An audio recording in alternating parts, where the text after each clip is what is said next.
नमस्कार, मैं हूं आरजू अंसारी और आप देख रहे हैं राष्ट्रीय जगत विजन न्यूज। छत्तीसगढ़ का नारायणपुर कभी नक्सलवाद, घने जंगलों और डर के साए में पहचाना जाने वाला अबूझमाड़ अब शांति, विकास और विश्वास की नई कहानी लिख रहा है।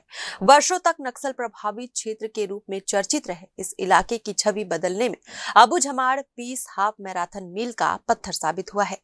वर्ष 2019 में शुरू हुई ये पहल अब अपने 5वें संस्करण तक पहुंच चुकी है, जिसका आयोजन 31 जनवरी को किया जाएगा।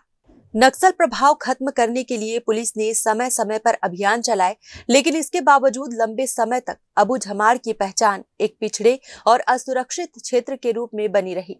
इसी छवि को बदलने के उद्देश्य से जिला एवं पुलिस प्रशासन ने स्थानीय निवासियों के साथ मिलकर अबूझमाड़ पीस हाफ मैराथन की शुरुआत की।